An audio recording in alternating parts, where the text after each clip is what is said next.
aloro kunomi demgal flakay ko demgal aloro kunomi gandal flar mofti gandal aloro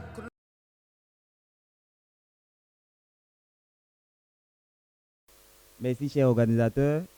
Le pays qui nous a accueillis, le Sénégal, merci, vous êtes vraiment formidables. On se sent chez nous. Merci à tous les participants. Moi, c'est Kassa Jean-Baptiste, ingénieur géologue. Au nom de la délégation béninoise, je vous salue. J'ai ainsi honneur de vous présenter les enjeux du secteur minier artisanal du Bénin, rôle du service géologique du Bénin. Le sommet étant standard, nous passons au contexte.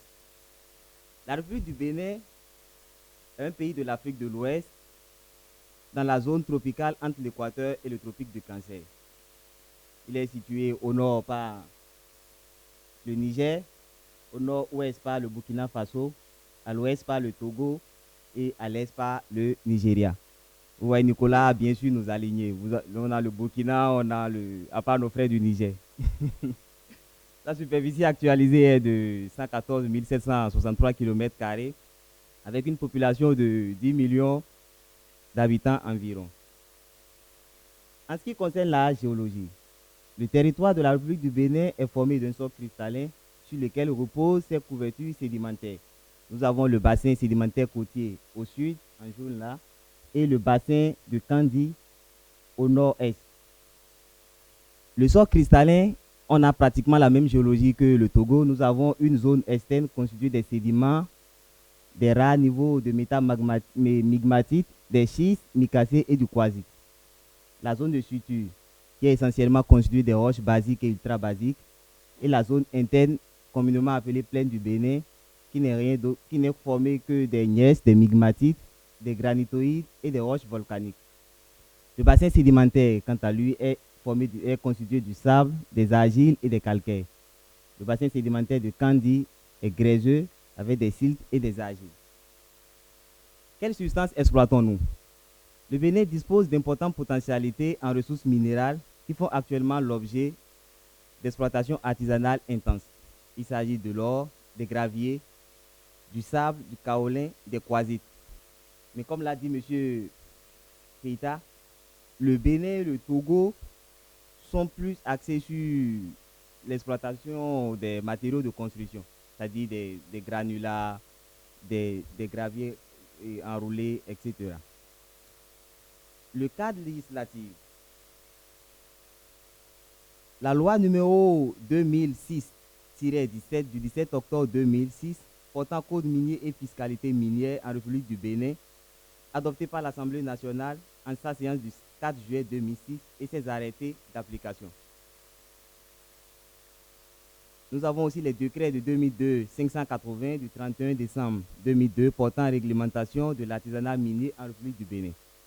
L'arrêté 2004-071 MMEH, DC, SGM, CTR, NE, CTJ, DGMIN, SA du 19 août 2004 portant réglementation de l'orpaillage en République du Bénin. L'arrêté 2013-008 MEP-MEDER, DC, SGM, CTJ, CTRPM, DGM, SA du 27 février 2013 portant interdiction du travail des enfants dans les mines et carrières en République du Bénin. L'arrêté préfectoral portant modalité des recouvrements des redevances minières proportionnelles et droit de restauration des sites d'exploitation artisanale de gravier des départements du Mono et du Koufo, puisque c'est là on exploite les graviers roulés. Le degré d'organisation. L'organisation de l'artisanat minier des artisans mineurs est souvent fonction de la tradition et des substances exploitées. 3 types d'organisation sont observés au Bénin. Nous avons l'organisation sous forme de prestation de services. On a le bailleur qui est là et journalièrement, il paye les ouvriers. Nous avons l'organisation à l'échelle familiale. Là, c'est plus au niveau des sables et des latérites.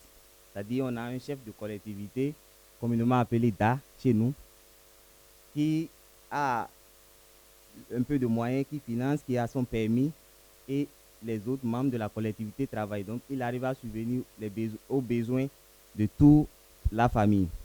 Nous avons l'organisation en coopérative ou en association, généralement dans tous les pays.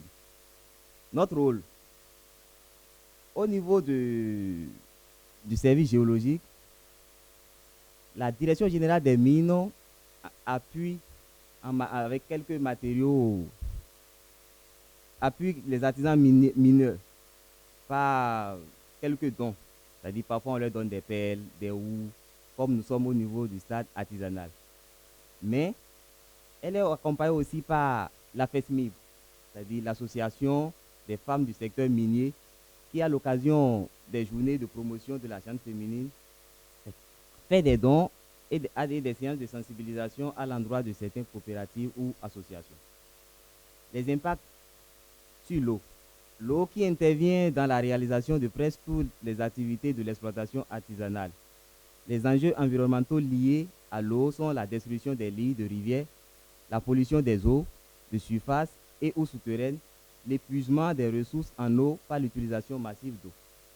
Mais au niveau de l'or, par exemple, les orpailleurs atteignent des nappes phréatiques lors des fonçailles des puits et font recours à des motopompes pour évacuer une quantité importante d'eau, contribuant ainsi à la baisse du niveau de la nappe phréatique. Au niveau de la déforestation, l'exploitation artisanale fait appel à des pratiques qui favorisent la déforestation. Les artisans mineurs ne se soucient pas de la compensation du couvert végétal détruit au détriment des activités d'exploitation. La plupart des sites ne sont pas réaménagés et réhabilités à la fin de l'exploitation. Au niveau du paysage, l'exploitation artisanale provoque la destruction systématique du paysage. Elle entraîne un bouleversement de la topographie et une perturbation du profil du sol, ce qui a pour conséquence directe la pauvreté du sol. Les buttes laissées suite à l'exploitation sont stériles et impropres à l'agriculture. De plus, l'exploitation accélère l'érosion du sol. Là, on a des photos montrant la déforestation et la destruction du paysage. Le rôle des femmes. Ici, au Bénin, les femmes occupent une part majeure dans l'exploitation artisanale. Leurs rôles sont définis par l'exploitation en tenant compte de leurs capacités physiques limitées. Elles s'occupent souvent de la remontée des déblais, du transport, du traitement de minerais, c'est-à-dire le lavage, le lavage à la battée, et ainsi de suite. Au niveau de la déforestation, l'exploitation artisanale fait appel à des pratiques qui... Non, ça c'est au niveau de la santé. Voilà. Les artisans mineurs sont souvent exposés à un certain nombre de maladies qui sont liées aux conditions de vie et de travail sur le site. C'est-à-dire, ces maladies sont souvent liées au manque d'assainissement et d'hygiène sur le site. Parmi elles, on a le paludisme, les maladies diarrhéiques, la fièvre typhoïde, le choléra, les dermatoses, les maladies respiratoires et les IST. Le rôle des agriculteurs et éleveurs, nous avons fait un lien entre ces trois acteurs. En général, les activités minières artisanales fleurissent dans les périodes pendant lesquelles les activités agricoles sont suspendues, notamment pendant la période des saisons sèches. Les agriculteurs et éleveurs se convertissent en artisans mineurs pour la plupart du temps pendant ces périodes. Je vous remercie.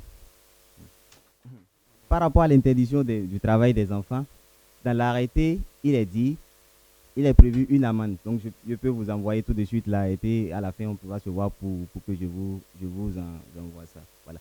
Et le partage des redevances. Quand nous recouvrons les redevances, 40% sont remis à la communauté locale, à la mairie. Chez nous, nous avons des mairies, 40%. Et les 60% reviennent au trésor. Dans les 60%, comme nous avons deux services géologiques, nous avons l'Office béninois de recherche géologique et minière qui s'occupe de la recherche et la DG Mine qui s'occupe de l'administration. Donc, ces 45% reviennent à la DG Mine et 55% reviennent à l'OBSGM qui paye les salaires. Donc, on se dit qu'eux, ils en ont plus besoin que l'autre direction là-bas. Merci.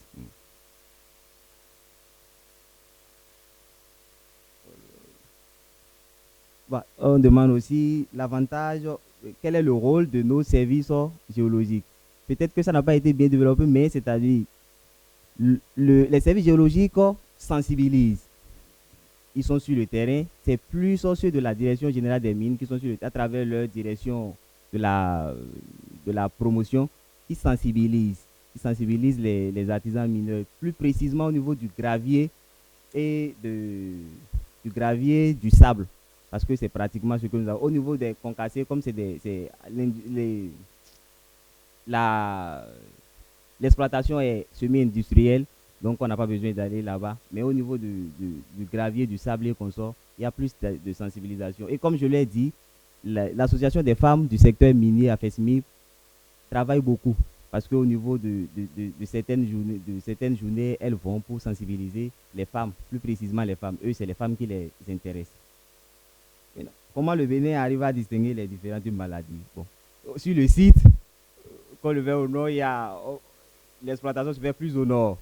Donc, dans les hôpitaux et consorts, on amène tellement ceux qui sont sur le site pour dire, ça c'est le palu, ils ont le palu, ça c'est le choléra. Et de vous à moi, nous savons que sur le site, il n'y a pas du tout d'hygiène. Donc, on ne peut qu'attraper toutes ces maladies. Les IST, il y en a partout, comme c'est un site où il y a... Voilà.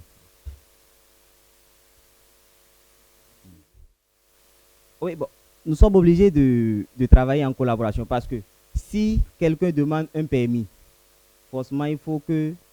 Bon, chez nous, c'est l'ABE, on les appelle l'Agence béninoise de l'environnement. Délivre... comment on appelle, fasse l'étude d'impact environnemental, valide le dossier. Et pour la validation, le service géologique doit être présent. Donc, on travaille en collaboration.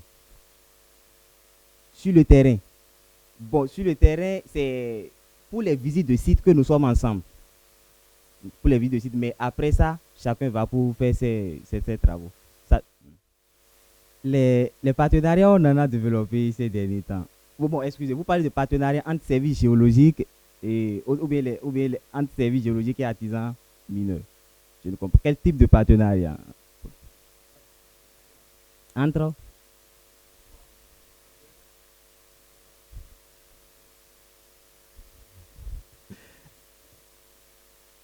Non, non, on n'a pas encore pensé à ça. Maintenant que vous en avez parlé, ça fera un plus pour nous.